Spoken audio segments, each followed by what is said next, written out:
Not right away. I'm afraid I won't know how to entertain you. I've done all my stuff. I don't need entertaining.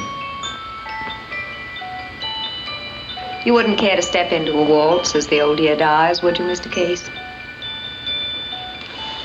Yes, I would. I'd love it.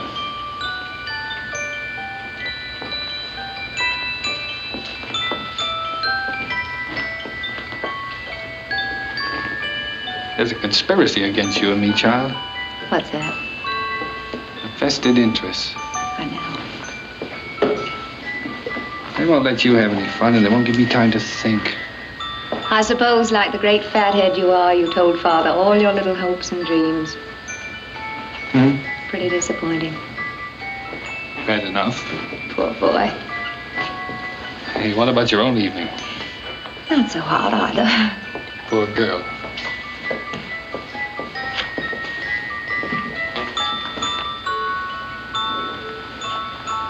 Of course, they may be right.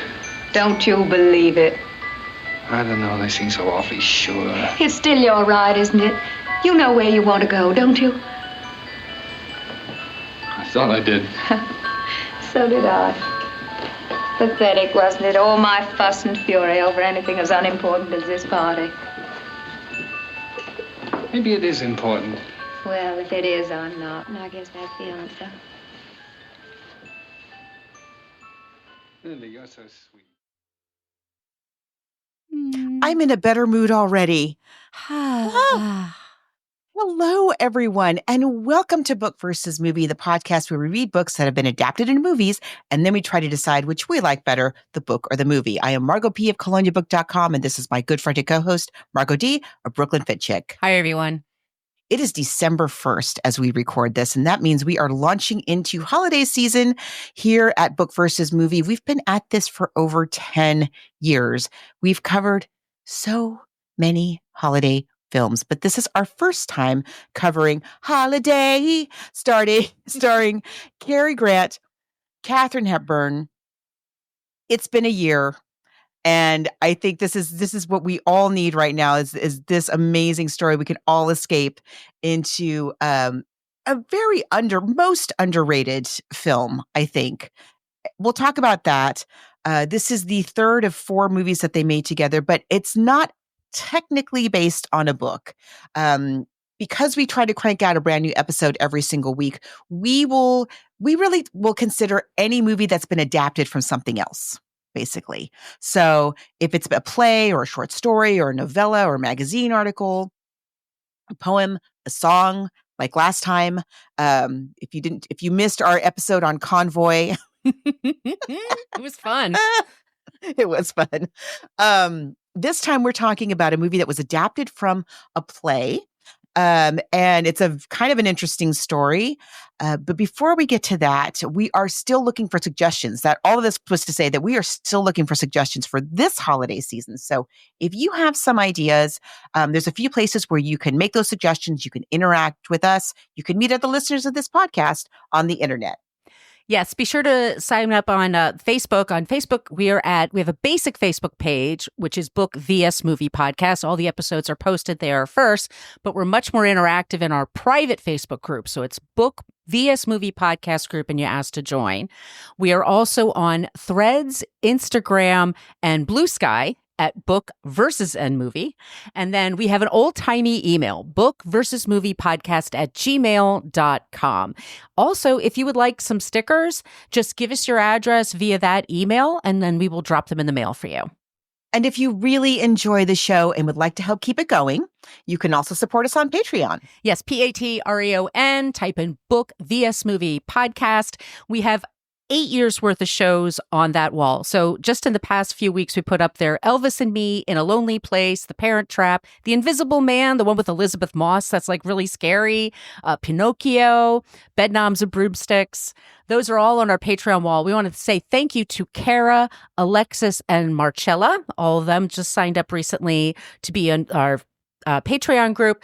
Also, we do post clips in there for free. So you can sign up for Patreon for free. And so many of the clips that we're going to show today, you can also get it there. But all of you that do sign up for it, and they're very affordable options, we do use that money just for the books and the movies and the costs for keeping the show together. So for all of you that do that, thank you, thank you. But also, if you want to do a little bit extra, if you could leave us a review wherever you get your podcast, or leave a review here on YouTube with this clip, that would be amazing. Or seriously, just tell a friend about the show.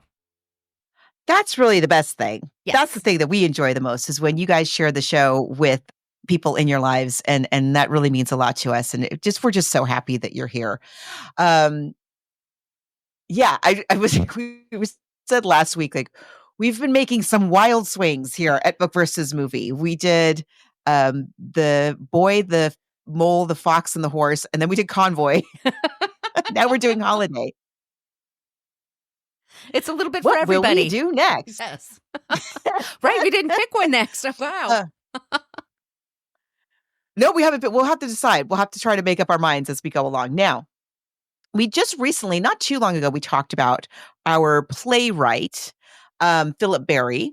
But let's talk about him again. He's most known for this play, Holiday, and also the Philadelphia Story, which was when we talked about him the first time, which is a wonderful play and a great, great movie. If you've never seen the Philadelphia Story, put it on your holiday watch list. It's not a holiday movie per se, but it's so good. And two of those stars are in this film that we're going to talk about today. But let's just kind of hit the broad strokes about Mr. Berry.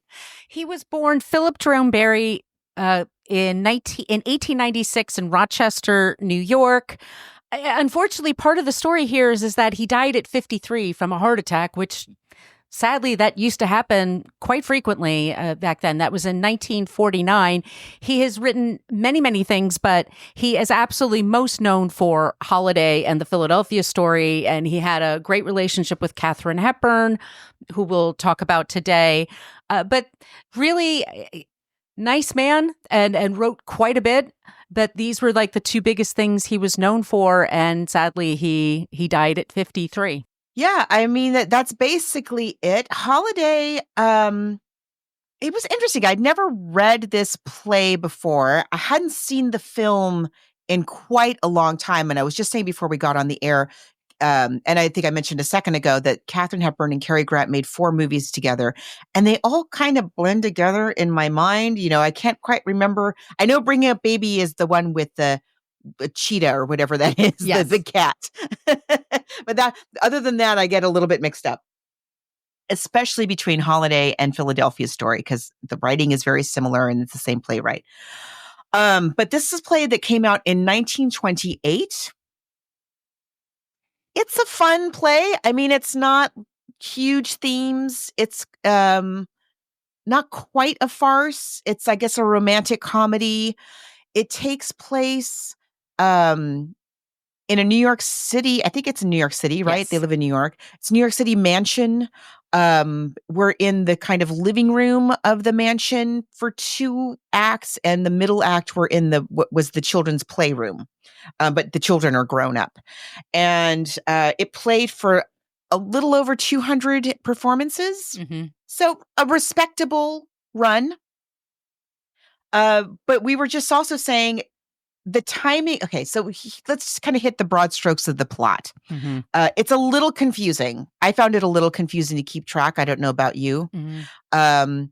So we open again in the living room or the great room of this very fancy New York City house mansion.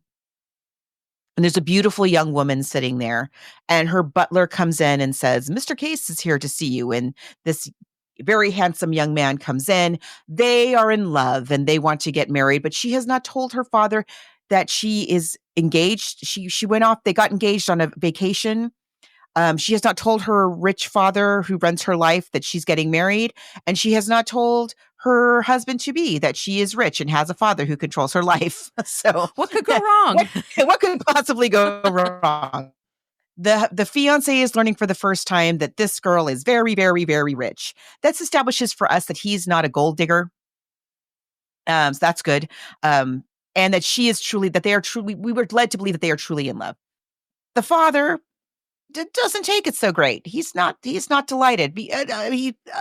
I'm sure he's been on the lookout for men trying to take advantage of his, we find out he has 2 daughters. So, is Julia's the younger daughter? Yeah, Linda's the oldest, and then I think it's Ned, and then I think Ned. it's Yeah. Linda. And Julia's the youngest, right? Yes, right. I think it's Linda, Okay. Ned, Julia, I think. Okay. So there's an older daughter and his son. Linda and Ned. Linda is sort of the black sheep of the family. She's a little unconventional. Doesn't really believe in a lot of the kind of patrician norms of that everybody else seems real happy to live in. And Ned, the middle child and only son, is Ned's the youngest. Oh, he is. Ned's okay. the youngest. Yeah. Because they wanted a boy. They had Linda, and then they tried again, and they had Julia, and then they tried again. They finally had Ned. So and the Ned mother's gone, right? Mother has died. Okay. And so father looks after all of them and controls all of their lives. And Ned deals with this by drinking a lot all the time. He's very rich. He really doesn't have to work. He works kind of just for show, but he drinks constantly. And it is Christmas time. It's wintertime. The Julia and Johny got engaged on a ski vacation in Lake Placid. So, Dad's not happy, and but Linda kind of likes the cut of this Johny guy. Who is this guy? And they have a lot of fun banter. It's a lot of banter. It's a very bantery kind of a play. And we learn in a conversation between Johny and Linda that Johnny's life plan. Johnny's very smart. He works in a law firm, a kind of financial business, finance law kind of arena. And he's smart, he's successful, and he's about to come into some money. He's about to make some good big deals and be okay. We're not worried about his finances. But he has a dream, and his dream is we were just saying his dream is to make a certain amount of cash, a good chunk of change. I think it's 25 grand, which I don't know what that is in 1928, but it's a lot. It's enough. Yeah. More than enough to buy a house and settle down. And then he wants to take a couple years off while he's still young and enjoy life. Now, he didn't know, as we know, that the stock market crash is coming. This is November 26, 1928 is when this is released. Ooh. So, yeah, they don't know what's going to happen. And we were talking about this off the air, like the wrong time for you to all of a sudden just, skedaddle and decide everything will be there when you're live an idle life. Not at all. But he is, and we found did you watch the play that you sent me a clip of? I watched it, but I found it a little hard to follow. I think just the way that it was shot, but I did, as I hoped, I did find a community theater production, a university production of this play. It's always fun to see. Especially students. I love to see when students are launching these plays that we look at. So that was very helpful. And yeah, it's mostly about the banter, this play. So Johnny has this dream. His life ambition is to make a certain amount of money and then quit working, and then go back to work later on because he's smart. He can make a go of it. Julie's not very thrilled to learn about this plan. Her plan and her father's plan was that he would go to work for her father, and that's live happily ever after, and that's it. And Johnny's like, I don't know about that. And so it's a lot of conflict between these two visions of their life. And while Johny and Julia are trying to figure out, Julia's trying to convince Johny, just give it a couple of years, thinking that then he'll be trapped in this life, and then she'll get her way. And he's thinking I'll just give it a couple of years and give her what she wants, and then I'll get my way. And as they're going back and forth about it, Linda is falling in love with Johny, but she loves her sister, so she's not going to interfere. She's going to do everything in her power to help them make it work. And Ned too. Ned too. Ned realizes that Linda is in love with Johny, and he sympathizes, but he also is not so keen on Julia as Linda is. He's like, yeah, I love her. She's my sister, but she's no prize pig. Like she's not really. She doesn't really know this guy. She doesn't really care about this guy. She just, he's good looking, and she kind of just wants him around. Linda, though, is determined to help them make it work, and so much so that she decides that she was going to host them a engagement party to make the announcement of their engagement, this intimate little party.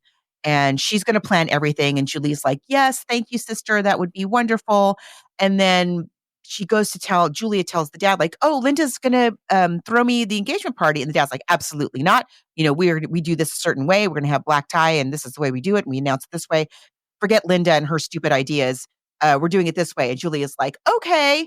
And screw Linda. And so Linda, understandably, is very upset and does not attend the black tie gala New Year's Eve party. This is on New Year's Eve. And she spends that New Year's Eve in the second act, spends that New Year's Eve in their former playroom. So this place where they were happy as children and their mother was still alive, and they were close. And Johny shows up, and Johnny's two friends and they're very fun. Johnny's two friends that are, with whom he lives, and that before he's going to marry Julia, a professor and his wife, and Professor Potter.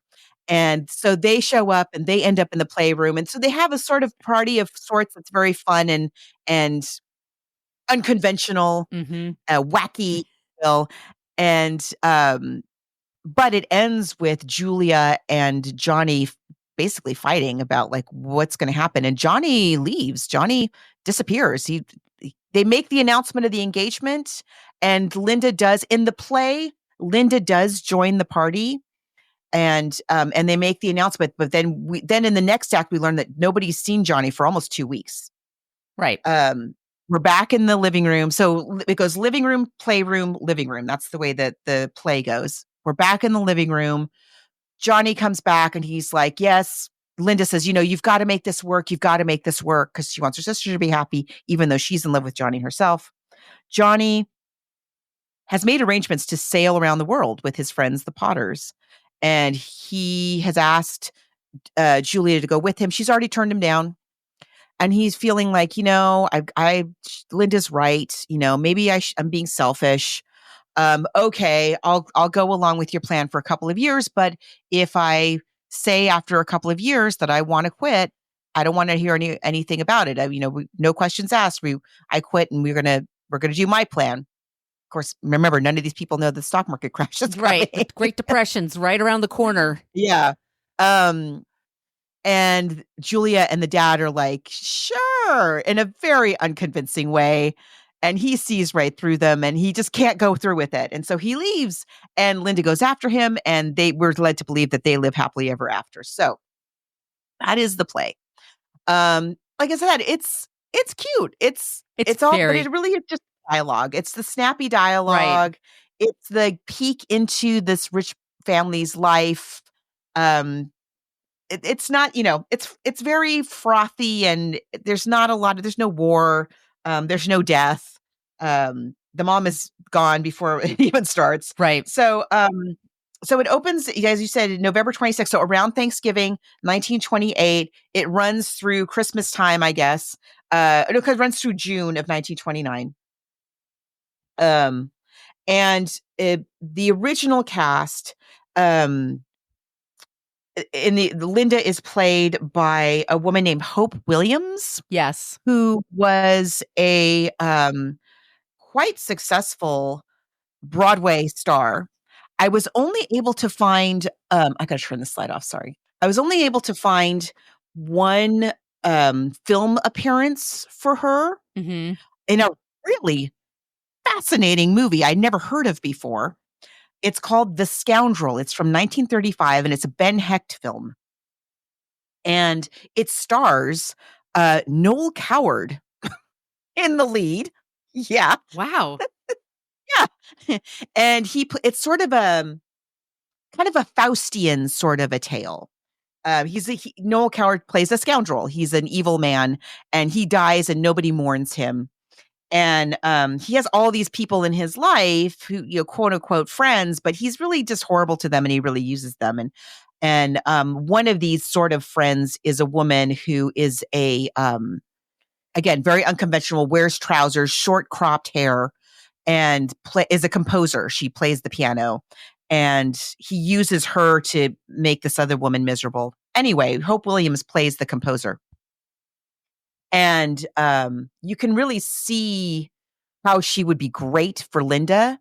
She's very much like Katharine Hepburn. She reminds me of Katharine Hepburn, I guess Little Women or Stage Door. She's playing the lead on Broadway, and Katharine Hepburn is her understudy, right? Yeah. And at some point, she does take over for her in the role. Ben Smith as Johnny Case, Dorothy Tree as Julia. She's also in a lot of movies. She's in Asphalt Jungle. She plays a lot of mothers later on in film, but she's very, very pretty. And Donald Ogden Stewart as Nick Potter, interestingly. So that's the professor character. So when we adapt this for film, the screenplay is written by Donald Ogden Stewart, who plays the professor. But anyway, it's a fun play, and it had a good run. But I think just the timing culturally of it maybe was just a little too unserious to be relaunched on Broadway very long after the Great Depression. It seems a little, frivolous in light of what is about to come, and their problems are very much first world problems. I mean, there's a time where Katharine Hepburn, her Julia, is sort of like she's talking about how she's in this cage, in the gilded cage, and on the one hand, yeah, exactly, I do feel that for her. But on the other hand, exactly, then go. Take a smidgen of that money, move to Brooklyn and be a writer. You'll be fine. You'll just. She has a tremendous amount of freedom. She has a lot of resources. And you do wonder in the play, even when I was reading the play, you do wonder about Linda. Like, why doesn't she? What's keeping her there? She doesn't need to stay there. We don't know if she went to college. We don't know if she's traveled. We don't know. I mean, we get this idea. She's deeply depressed and feeling stuck. And so when her younger sister comes home and has a guy and she's going to marry, she's instantly like, oh, there's a thing I can do. I'll set up the New Year's Eve party. I'll throw this all together. But then he and her start talking and they're vibing. And the thing is Johnny Case he grew up very poor. He lost his parents when he was young. And he said, I've been working since I was 10. I got any job I could. And now that I'm almost 30, it seems like now's the time. I made some cash. I worked for corporate for a little while. I'm ready now. And I met this beautiful woman on Lake Placid. Like, let's travel for a couple of years. It's his first holiday. He had never traveled before. He had never gone anywhere. And so he had this experience. And so he wants to keep going. Like, let's get married.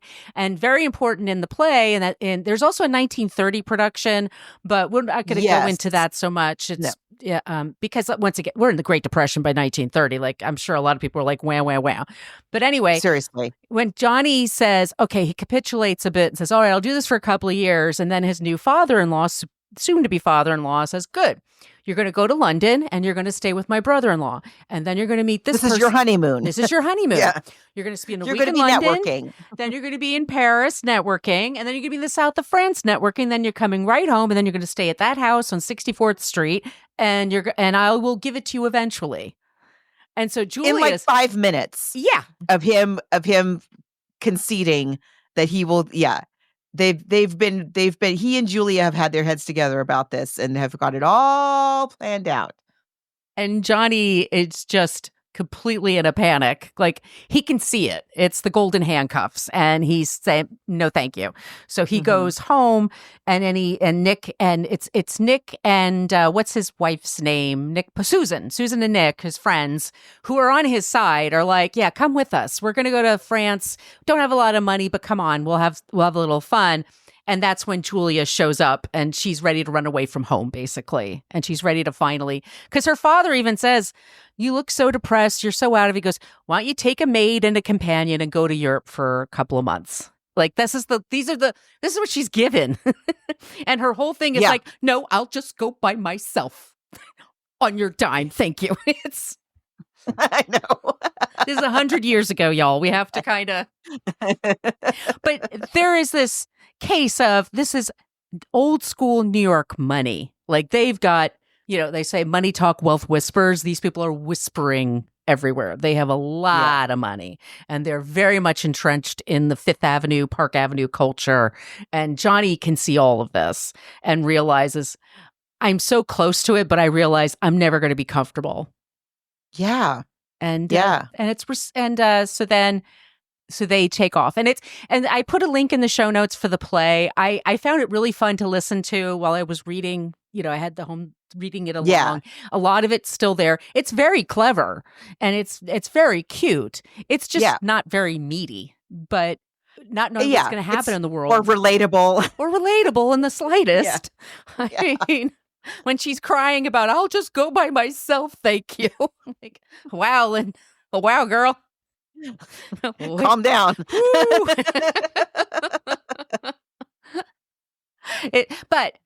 To say it's just very charming. It's really, really charming. And it does have Katharine Hepburn written all over it. I mean, there's just no way. But is it better than the Philadelphia story? No. No, and this is like the great sadness about losing him at 53. Like this man had a real great career ahead of him. He liked women. He liked, he was a smart person who liked smart people. Yeah. The two women are really the main characters in this. Yeah. And they're an equal footing with all the men. Mm-hmm. Oh, definitely. Yeah. So it's so I didn't quite find. And again, we're talking about George Cukor. We just talked about George Cukor just very recently. And Travels with My Aunt. Travels with My Aunt, which is a late work of his, but we're talking about the 1938 version. We have should we play the TCM intro? Now, all of you, normally we play the trailer, but I literally could not find a trailer for this, which I couldn't find one either. Someone's going to find it in 2 seconds. That's always the way it turns out. Yeah. But we'll go to my longtime crush, Ben Mankiewicz from TCM. Sure. Yeah, I noticed you picked Ben's intro. There were other intros. I know. Robert Osborne, R.I.P. I love you too, but if I can see Ben, I want to see Ben. Okay, so this is Ben Mankiewicz just giving a little bit of commentary, as an intro to a broadcast of Holiday. Good evening, I'm Ben Mankiewicz. Thanks for joining me on TCM as we continue June's salute to Katharine Hepburn. She is our star of the month. We're featuring her movies every Thursday in prime time. We begin tonight with the third of 4 films Hepburn made with Cary Grant during the first decade of her great career. From Columbia in 1938, directed by George Cukor, Holiday.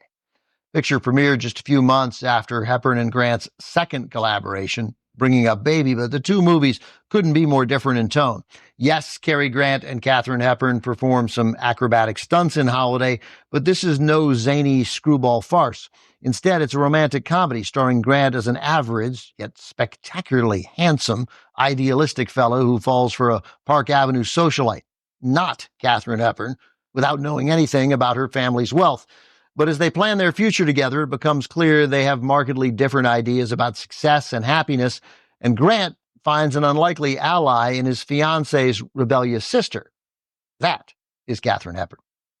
She made Holiday during a precarious time in her career. The same year, she was labeled box office poison by the Independent Theater Owners of America, who took out a big ad in the Hollywood Reporter to announce it. Hepburn was not the first choice to star in Holiday, even though she had understudied the role in the original Broadway play by Philip back in 1928. In the play's first screen adaptation in 1930, the part went to a bigger star at the time, Anne Harding.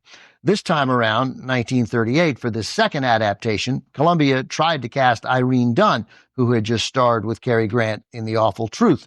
But thanks to the influence of director George Cukor, Katharine Hepburn got the part instead. Her involvement in the film solidified her friendship with Cukor and with playwright Philip Barry, who soon wrote another play for Hepburn, The Philadelphia Story, which revitalized her career when it was made into a film and erased her name from that list of actors labeled box office poison. From 1938, also with Doris Nolan, Lou Ayres, and Edward Everett Horton. Holiday. Well, thanks, Ben, for giving all the background on the film. So we don't have to.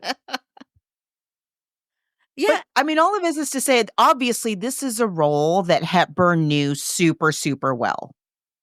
She'd have been there, not just rehearsing it, learning it, watching it from the wings for over 200 performances. Mm-hmm. I don't know why she wasn't considered for the original film in 1930. Maybe because we've got George Cukor, at the helm now. So again, this is an early work of his. It's interesting when we talked about Travels with My Aunt and we played that trailer. It has the trailer. If those of you who saw it, it starts with this whole like retrospective of Cukor's work. It was a 5-minute trailer that I had to take down to 3 minutes, and it was still so long. Like, what is this for? So he's a legendary director. Another director who is great with female characters, gives us fully dimensional folks. This movie's so fun. One of the things that I really love, I always love when we do a play to a film, when it's done well, is, a play, you're so limited in terms of, there's a challenge, and it's a good challenge of, you can only change scenery so much in a play. And you really have to focus on the dialogue and the action. And just like when we talked about this time last year, I think we talked about Bell, Book, and Candle, which the play all takes place in the same room. The whole thing just takes place in that one room. And yet in the movie, we go to the nightclub and we go to her store and we go, so similarly, here we have all these other locations that they tried. And I heard they tried one at the ski resort where they had like a meet cute at the ski resort. Mm-hmm. But he didn't like the way that he didn't like it. He thought it didn't work, so they didn't end up using it. So I think the stuff that they did end up using and putting into the movie really, really work. And, but let's talk about our cast. We've got the screenplay by Donald Ogden Stewart, who played Professor Potter on Broadway, and I think also wrote the script.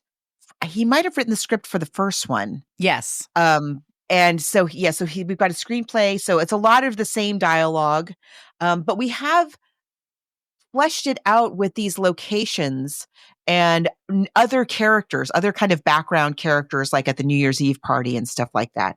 Let's talk about our cast. This is such a good cast. Katharine Hepburn as Linda. We have Cary Grant as Johnny Case. And something I love about this, I'm a huge Cary Grant fan. We love Cary Grant on this podcast.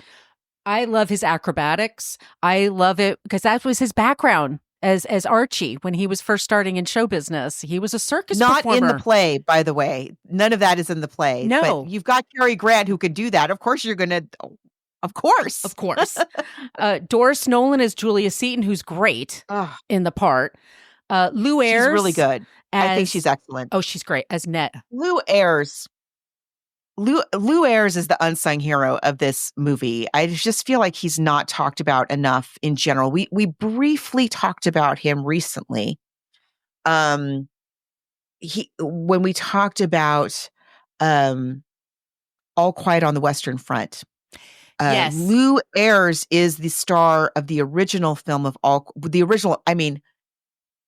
that movie, if you have never seen All Quiet on the Western Front, and we're talking about the original one, it is mind-blowing. It is what they were able to do at that time to recreate World War I and that amazing book. His performance as Paul, I think is the name of the main character. Mm-hmm. It's just heartbreaking. It's outstanding. And he really carries the picture. I should say, Margot, also for my generation, Salem's Lot, the TV movie that came out, he is the one that is the friends with David Soul. And he's like the nice professor that like helps him in and unfortunately helps the wrong vampires into his house. But that's what I always remember him from. So Don't you hate that? I know. He makes it, I think he's the one who makes tongue depressors into a cross at one point. But anyway, that's another movie. In this film, Ned is such a tragic character because he is. He's wonderful in this. So good. And they're really leaning into like they start this movie and they're all going to church, right? It's a Sunday, so they're going to church. And it's Christmas. And it's Christmas. And everybody's dressed to the nines because that's really important. And Ned, as he's leaving, tells the butler, make sure I have a drink as soon as I get home. He's not happy. He's stuck in this. He doesn't like the job. I mean, his father tells him, you need to stay until 6 p.m. every night now. He says, why? I'm done by 3 because you have to be an example to everyone else. So he's just sort of sitting there. And this is before you could play solitaire on your computer or something, y'all. Like this is, I can imagine sitting for 3 hours every day, hating your job, hating your life. Because again, this is 1938 now. This is 10 years after the play. It is after the crash. It is the Depression is still lingering and war is forming in Europe. And so to be rich in 1938 like this is not the same as to be rich in 1928 like this. And to see this young man who's probably going to be drafted, but he's stuck in this life. He's really stuck. Like Linda's not so stuck. He's really stuck. He really is very limited in what he will be able to do, and he knows it. And he's just heartbreakingly sad. But what he does for us, the audience, is he shows us in a way that you really don't get in the original script and in the play. He shows us that all of this money, all of this access, all of these resources, they literally could do anything they could possibly dream of doing. Like the father just buys them a house at the drop of a hat. They're not happy. They're not happy. They're not remotely happy. Linda's not happy. Ned is very, very unhappy. And the father and Julia claim to be happy. And they're living the quote unquote American dream, I guess. But all of the rich people in this movie seem absolutely miserable. We have also playing this role of the Seton and Laura Cram, these insipid cousins, these hangers on, Henry Daniel and Binny Barnes as Seton and Laura Cram. What great names, right? Yeah. And in the play, they're sort of meant to stand in for all of the party goers.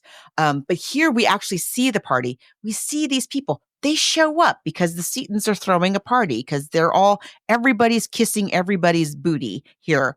And Laura and Seton, the cousins, are particularly gross because they're there because they want money. They are there because they want to stay on the good side of Mr. Seton. And they're meanwhile going around this party. They're criticizing everybody else for being climbers and being,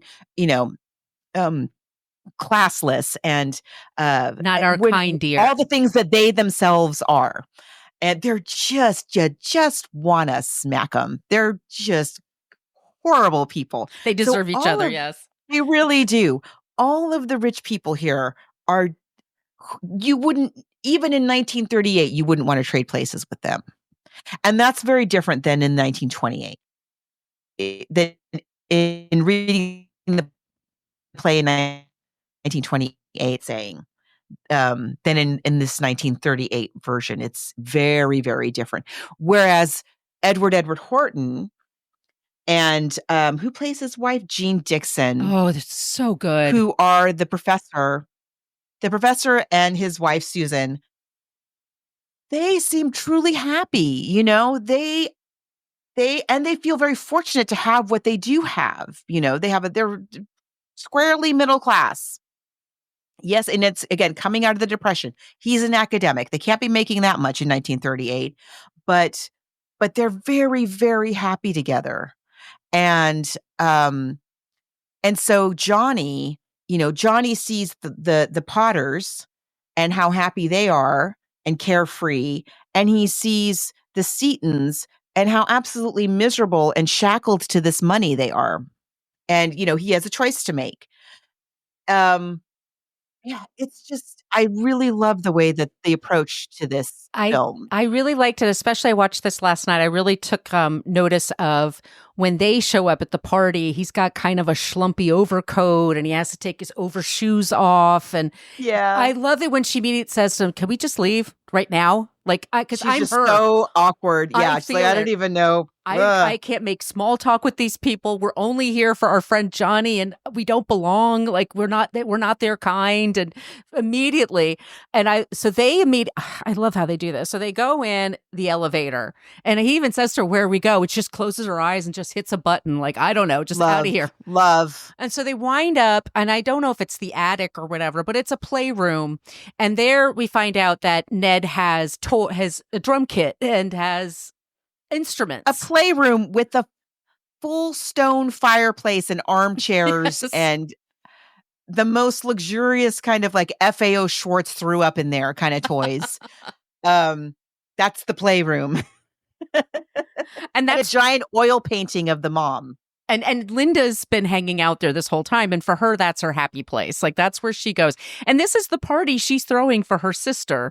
But she's sitting there and she just can't seem to get motivated. So Ned, of course, comes up and he's drinking.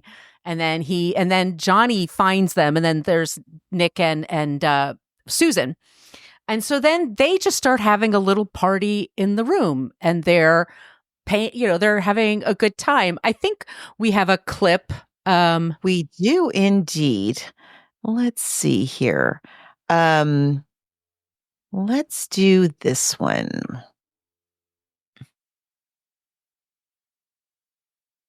Mrs. Potter. Professor Potter? I thought our name was Potter. I must be wrong.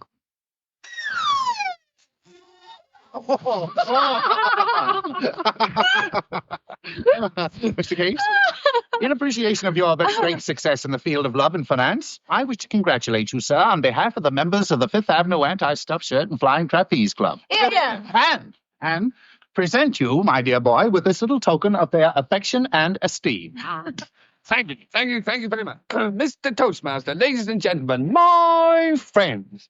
I'm not much of a speech maker, so I hardly know how to thank you. However, this young lady and myself have been practicing a few feats of acrobatic skill with which we shall be glad to entertain years. Ellie. Mrs. Potter. Professor Potter? I thought our name was Potter. I must be wrong.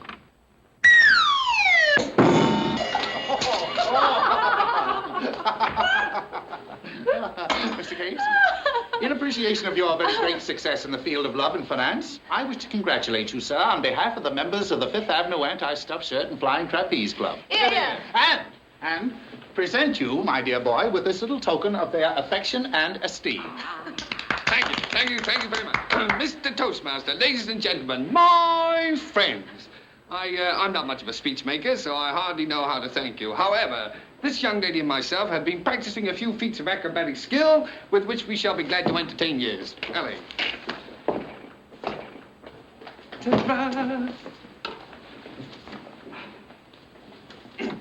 Ellie.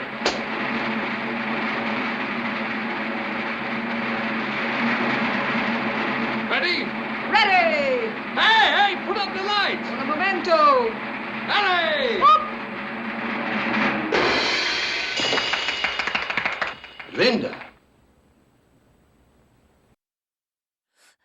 What are they Who was- thinking? Who wants to go to that other party downstairs with all those awful people when you could be upstairs watching them do these acrobatics? You have Come champagne on. and cold cuts. What's better than that? What's better than that? And this is when, Linda is getting to know the Potters, like you said, that are this is a couple that's like really, they're partners, they're true partners, and they go through life together, and they have a sense of humor, and they appreciate every day that comes, and you could see their connection. And then here's, Linda and Johny are doing acrobatics in there, and Ned's playing, all the instruments, and it's this really fun interlude into them, into this, and Julia and her father show up, and they're kind of like keep reminding them, like, you got to come downstairs. We have 200 guests here, to announce your engagement. Like, this is what we really need to be focused on. And it's so beautiful and sweet at the same time, just kind of heartbreaking, because you can see Johny just knows like the kind of world he's going to be sent into, which is downstairs. It's not in this room. That's going to be his life. Yeah.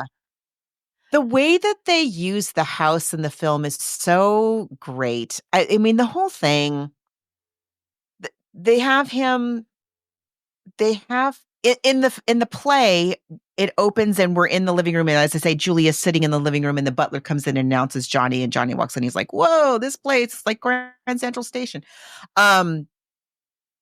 In the movie, he arrives at the house, the exterior of the house, and he sees this big mansion, and he assumes, this is not in the play, he assumes that Julia must, because Julia didn't tell him that she was rich. She just gave him the address. So he figures, oh, she must work here. And he goes to the staff entrance, and there's this whole scene where he arrives at the staff entrance, and they like hop to, and they, the butler like gets his jacket on, like, oh, could this way, sir? And Johnny's like, why are you guys acting like this? Okay, let's go find Julia. What is she, a secretary or something? And so these marble halls and the elevator, and it's very big and very cold. It's very like a mausoleum. Whereas the playroom has a fire, it has these soft furnishings. It's much cozier and nicer, and they just do a really good job with the art direction in terms of the contrast of all of that. Edward Everett Horton, I always just hear Fractured Fairy Tales. I just love that man. He was in Fractured Fairy Tales? He was the narrator. Oh, I didn't know this. Yes. Yes, he was the narrator, Rocky and Bullwinkle in the Fractured Fairy Tales. Oh my goodness. Yeah. He had a hell of a career. He did. He really did. He also played this role in the other film, the 1930 film, so he reprises it here. But there's a lot of praise for this film, although it didn't do that well at the time. But there was a lot of critical praise in terms of the way that they, quote unquote, updated it. To us in the 21st century, almost 100 years later, we think of it as like all kind of the same time. But in terms of 1928 to 1938, that's a lot of history that happens in between there, and a lot of history that's yet to come. So to have this family, again, to have that family in 1938 with that kind of wealth is very different than having them in 1928. And also to have Johny have this dream of making a certain amount of money and then taking some time off to enjoy it while he's still young. That means a very different thing in 1938 than it does in 1928. And so it really hits different, as we say today. And let's play that clip, because we have that of the way that he's talking about it too. And also their chemistry is really wonderful in this scene. But somehow when Cary Grant is making the case for this, you're not really mad at it. I'm going. Even though it seems like he should, of course, he should do a cash grab and like get in on this on the ground floor. You'll see. You'll see. How does your garden grow, Case? Is life wonderful where you are? Can be. But it hasn't been? Well, I don't call what I've been doing living. And what do you recommend for yourself, Doctor? A holiday. For how long? As long as I need. You mean just to play? No. No, I've been working since I was 10. I want to find out why I'm working. The answer can't be just to pay bills or to pile up more money. Even if you do, the government's going to take most of it. Yes, but what is the answer? Well, I don't know. That's what I intend to find out. You know, the world's changing out there. There's a lot of new, exciting ideas running around. Some of them might be right and some might be cockeyed, but they're affecting all our lives. I want to know how I stand, where I fit into the picture, what it's all going to mean to me. And I can't find that out sitting behind some desk in an office. So as soon as I get enough money together, I'm going to knock off for a while. Quit? Quit. I want to save part of my life for myself. There's a catch to it, though. It's got to be part of the young part. You know, retire young, work old. Come back and work when I know what I'm working for. Does that make sense to you? Yes, it makes sense to me. Yeah. Yes. Where do we sign up? Where? Yes. So America's coming out of the Great Depression. There are a lot of acts that are happening in the 30s that are helping, rebuild this country and create some jobs for people. But this is sort of the tail end of it. Now, what we know now is fascism is rising in Europe, and America's going to be very different in just 2 or 3 years. Mm-hmm. So this is a very much of a time capsule kind of film. But yeah, that part where he talks about there's a lot of new ideas going on, and some are cockeyed, and some might be terrible, and some might be good. That's not in the play. That whole bit right there, none of that. That's all part of this update, and extremely shrewd.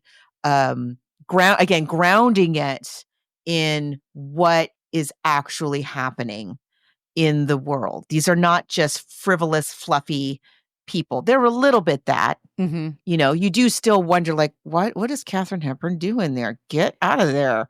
You're fine. Look how smart you are. You'll be fine. Just You're beautiful and smart and worldly and outgoing, and you make friends easily. Like, there's so many things. Like, didn't you go to college? But the script is so smart that way, I think.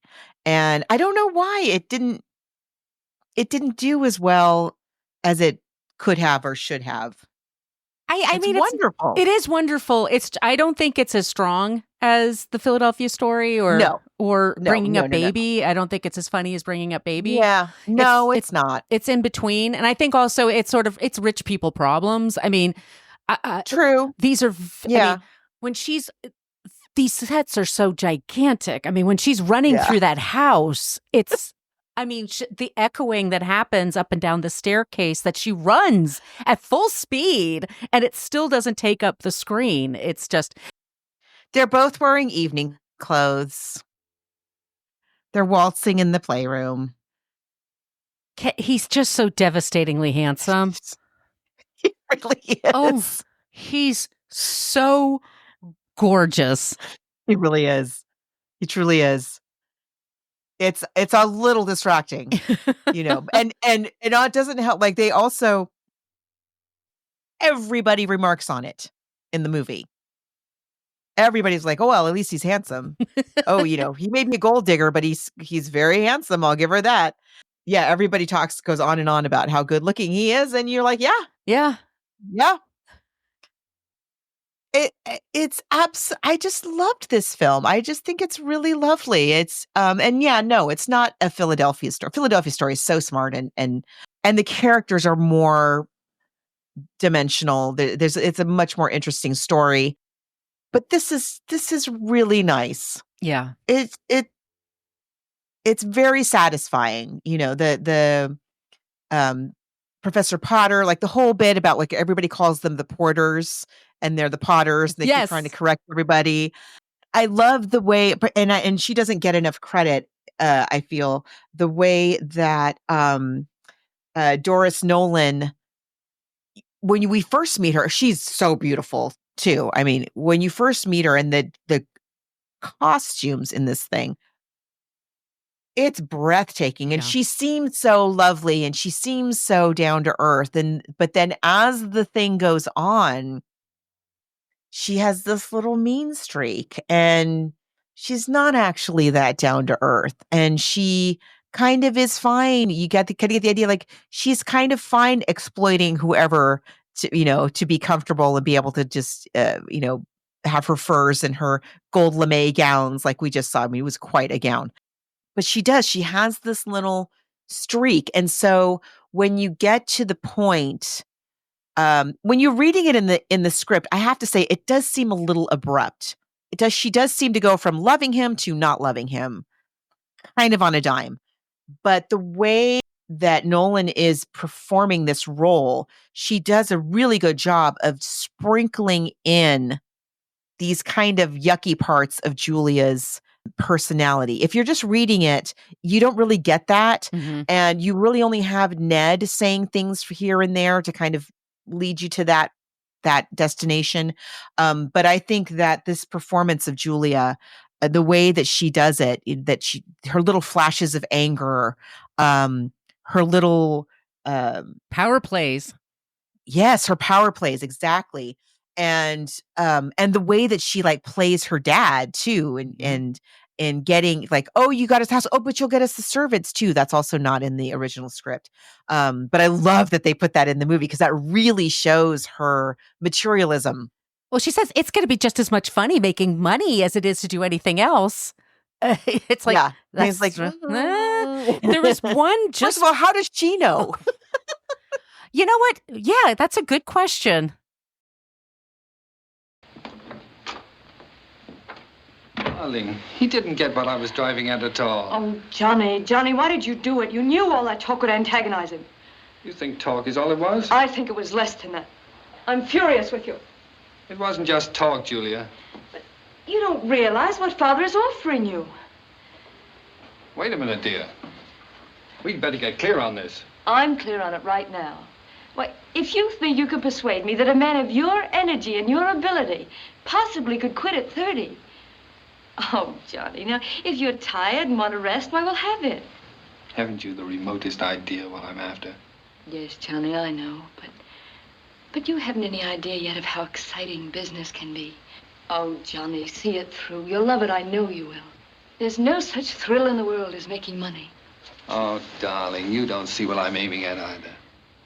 Try a little blind faith for a while, won't you? Come along with me. But, Johnny... Oh, the whole way, dear. Johnny, wait till next year, or 2 years, and we'll think about it again. You can do that for me, for us, can't you? You think by then I'd be a good sport and come around. That's what you think, don't you?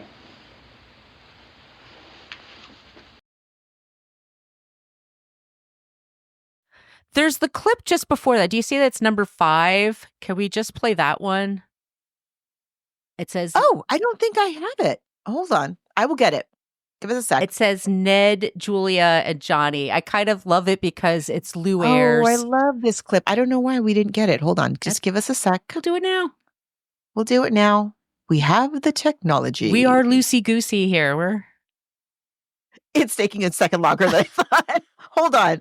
But I see what you mean that, you know, just it's really great kind of, they just gel so well, this cast. Everybody is so, plays off of everybody else in such a great way. I love Ned and the dad. I love Dad and the pot. I just love everybody, those awful cousins. Yes. Okay, so here's Ned, Julia, and Johnny. But I'm not. Ned, what did Linda say? She's coming down, isn't she? Oh, make me laugh, sister. What is all this about Linda, Julia? Oh, it's nothing, Johnny. That's right, it's nothing, just one of Linda's whims. This silly little girl wanted to give her kind of party. But between you and Father, you've managed to change her funny little shindig into a first-class funeral. Well, she should have realized that Father couldn't announce my engagement without some sort of fuss. Should have, yes, but unlike me, Linda always hopes. Bottoms up to Linda. Oh, Ned, now please. You've been drinking steadily since 8 o'clock. Yes, funny old Ned. On New Year's Eve, too. Johnny, try to stop him. Darling sister, I shall drink as much as I like at any party I agree to attend. And as much as I like is as much as I can hold. It's my protection against your tiresome friends. Linda's out of luck. She hasn't any protection. Robert, another highball, please. Ned, take it easy. Aye, aye, sir. I want all of them to have a show. Yeah. I want the Ned and Johnny show. I want the Julia and Ned show. I want the Linda and the Potters. They're just wonderful characters. It's important And because it's Johnny seeing, like, this could be me. Yeah. I could be Ned in Yeah. a couple of years. Yeah. I'll be soused, just trying to It's like, get through I this. think these people are tiresome too. Yeah. Yeah. So Amazing. It's amazing. Amazing. Amazing. And the movie ends with we're at the Potter's house, and they live, I guess, near, it's 114th Street, so I guess they're near Columbia University, but that's what I was guessing. Yeah. Is that where they are? I think that's it. Of course, I looked it up on Zillow like right away. That's just how I roll. But yeah, so it's Columbia housing that they live in. Was it still 114th But Street. is it look something that? But did it look like it was something that had been a house before? No, it looks. I had friends that lived up Oh. there. It's like the Riverside. It's like right by the water. Uh-huh. It's way on the west side. And so they have this big trunk, and they're going to go to France. And then so Johny shows up and's like, guess what? Not getting married. So you got a third, coming They're along. like, And they're like, yippee. And then, of course, Katharine Hepburn shows up. And then can we play the last clip, which is it's Julia and Johny? No, it's Cary Grant acrobatics. It should be like number 6 or 7. Hold, please. I want you to see the acrobatics because it's really like so key to me for this, because this is why you want Cary Grant in your movie, because exactly his character does this every once in a while. So you get the idea of him being a fun-loving, a guy with energy and a guy with some joy. And somebody who's not going to be doing this at the bank. No. Or at the party, you imagine him doing that in this black tie party with all these dreadful people. I would love to see it, but no one else would. They would all be aghast. Yeah. So of course, and none of that is in the play whatsoever. Johnny's just sort of like he's just sort of a down to earth kind of a guy. So let's take a look, just as a little soupçon of Cary Grant's amazing acrobatic ability. That's very sweet. But you know me, fellas, when things get tough, when I feel a worry coming on, you know what I do.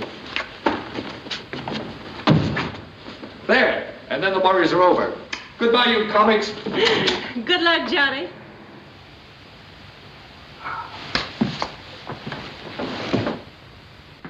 Is this where the club meets?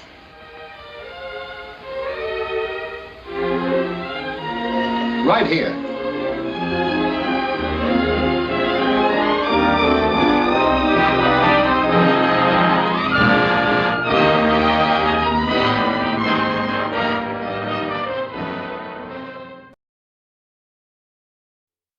Hooray! That last one. Wait. He lands on his stomach. He belly flops. It looks so painful. That's why he's okay. I'm sure that's Cary Grant, y'all. No All notes. that and charm too. But at this point, he's very slapsticky. Again, bringing up baby is the epitome of that. But also when we talked about Arsenic and Old Lace, he had a lot of physical comedy that he was doing. It's around the same period.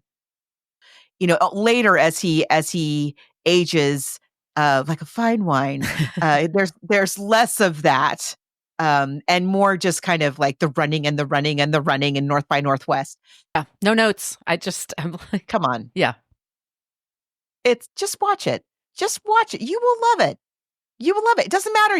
How it ends. You're still going to love it.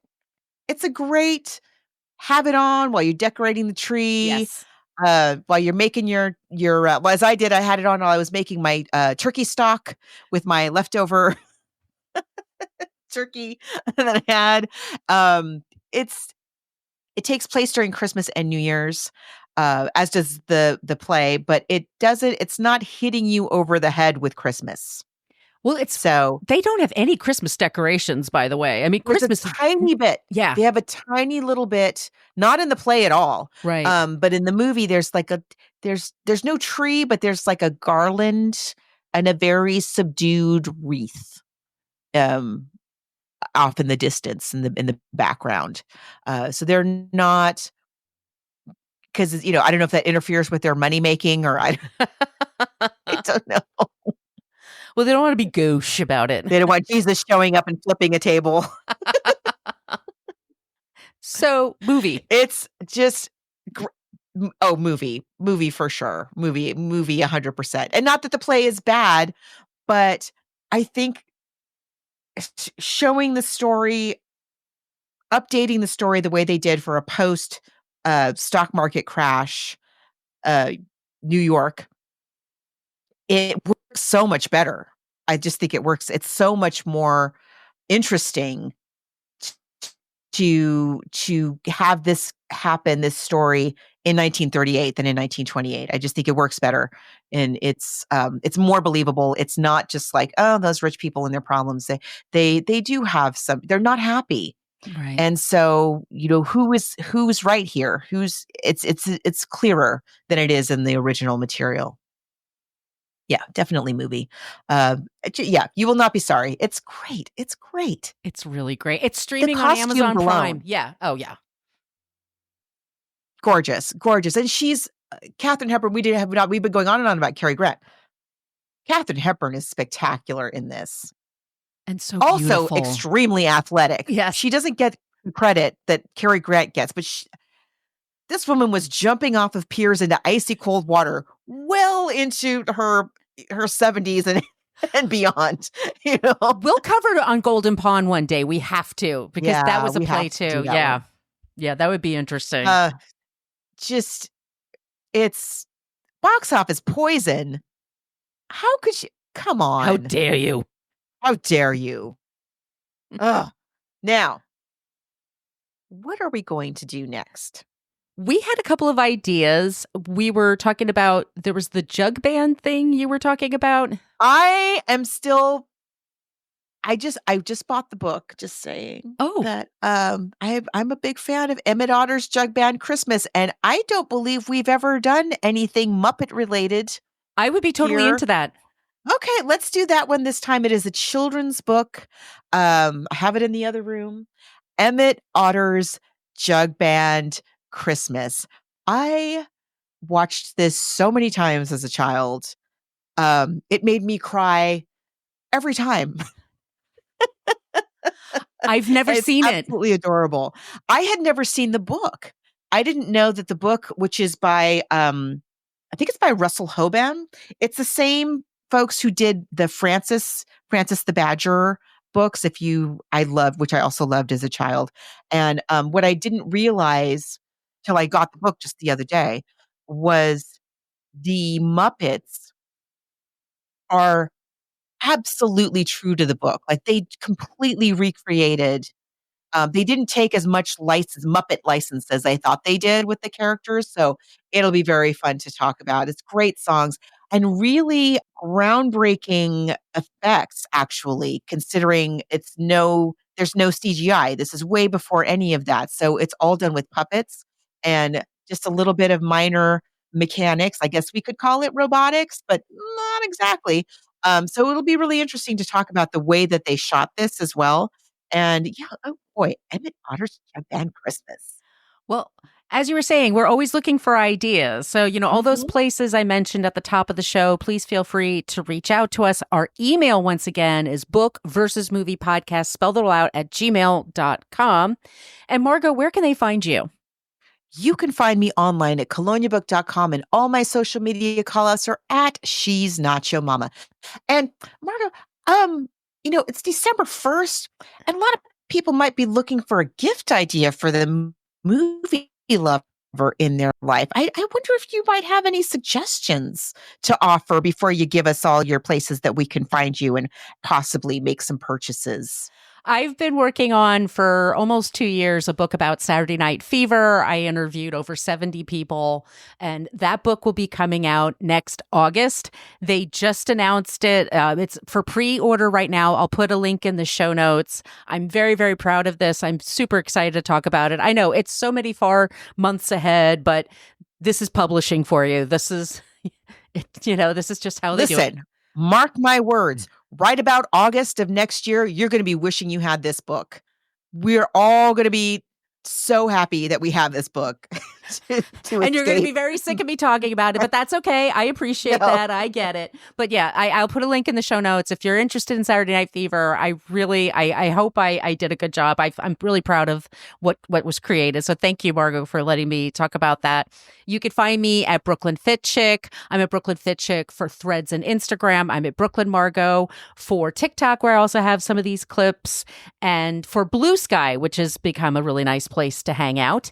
And my YouTube is at Margot Donahue. So everybody, thank you so much for checking in today, and we'll be back soon with a new episode. Happy holidays. Yes. Thank you so much for listening to the Book versus Movie podcast. We're a part of the Spreaker Podcast Network. Go to Spreaker.com to check out all of the shows they offer. We ask that you make sure to subscribe to our podcast, Book vs. Movie, in your podcast app, so that way you'll never miss an episode.